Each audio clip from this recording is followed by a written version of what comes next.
Good evening, नमस्ते, जोहार। आप सभी का जुपिटर एजुकेशन में स्वागत है।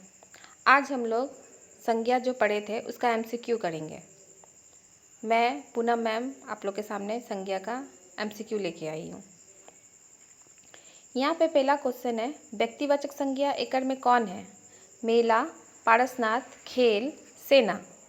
तो आप फिर देख ही सकते हैं, यहाँ पे मेला में कोई नाम नहीं है, खेल का भी कोई नाम नहीं है, ना ही सेना का कोई स्पेसिफिक नाम है। यहाँ पे पारसनाथ है जिसमें हम लोग को लग रहा है कि हाँ कोई नाम है पारसनाथ, तो व्यक्तिवाचक में कौन है? तो पारसनाथ होगा। दूसरा, संज्ञा केकरा कहल जाए? किसी काम के, किसी नाम के, किसी दाम के या किसी सामान के। तो संज्ञा किसी नाम को हम लोग बोलते हैं। हम लोग बचपन से पढ़ते आ रहे हैं, इसलिए आपको लोग को सभी को पता ही होगा, किसी नाम के। ठीक है, आगे बढ़ते हैं। संज्ञा के कई गो भेद है।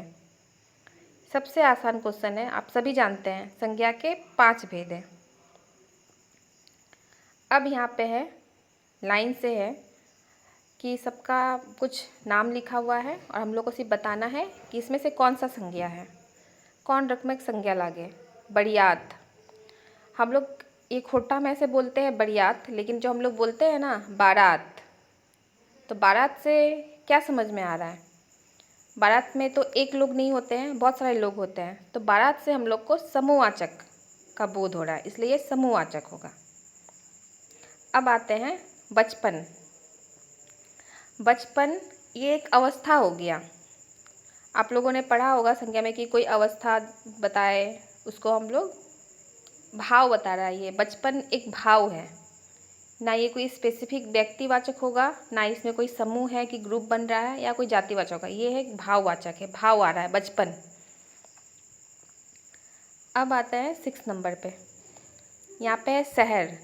अब देखिए, शहर में मतलब कोई नाम नहीं है कि स्पेसिफिक शहर बोल रहा है, यहाँ सिर्फ बोल रहा है शहर, सिटी। ठीक है, तो शहर में ये व्यक्तिवाचक नहीं होगा, ये जाति में आएगा, जातिवाचक। अब है यहाँ पे बैठकी। बैठकी मतलब जो हम लोग ग्रुप बनाते हैं ना, यहाँ पे उसी को बोल रहे हैं बैठकी।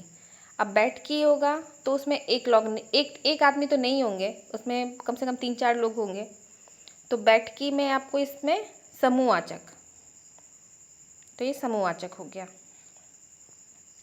अब आगे बढ़ते हैं 8 नंबर, यहाँ पे है बुढ़ाड़ी।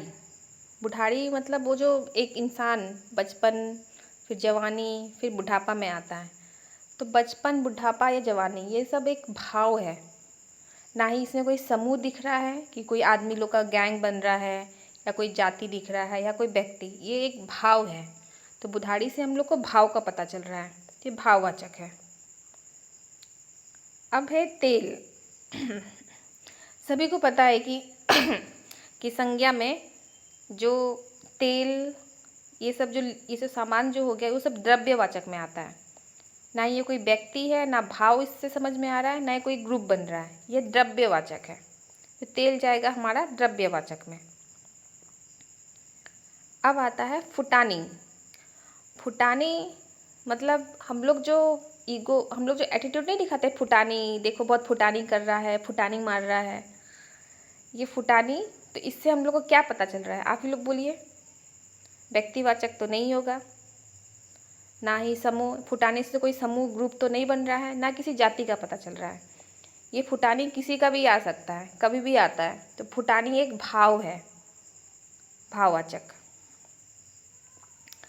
अब आते हैं, यहाँ पे लिखा है जमशेदपुर। हमारा झारखंड में ही है जमशेदपुर, देखिए सिटी में आता है और जमशेदपुर आपका नाम मेंशन किया हुआ है। तो जमशेदपुर व्यक्तिवाचक होगा कि जातिवाचक होगा? अगर सिर्फ शहर होता तो जातिवाचक होता, यहाँ पे जमशेदपुर स्पेसिफिक सिटी का नाम बोल रहा है, तो ये व्यक्तिवाचक हो गया। आज का हमारा अंतिम क्वेश्चन है, जेकरा गिन नाय सके हैं, नाप तोल सकते हैं, उसको नाप तोल सकते हैं, तो हम लोग वो किस में आएगा? सभी को पता है, हाँ द्रव्यवाचक में आएगा। ठीक है, आप लोग इसके साथ साथ अपना स्कोर कार्ड भी देखिएगा कि मेरा कितना 12 MCQ में आपका कितना सही हुआ है। इससे होगा कि आपका रॉन्ग करने का जो रॉन्ग क्या है आपका मतलब एक्यूरेसी आएगा, जिससे आपका कॉन्फिडेंस लेवल हाई होगा। ठीक है, अगर आप लोग चाहते हैं कि और ज़्यादा से ज़्यादा आप लोग को वीडियो मिले, आप लोग को MCQ प्रैक्टिस कराए, तो आप लोग इसमें कमेंट भी कर सकते हैं, या फिर आपको नेक्स्ट किस टॉपिक पे आप लोग को सेशन चाहिए आप वो भी बता सकते हैं। ठीक है, जोहार, धन्यवाद।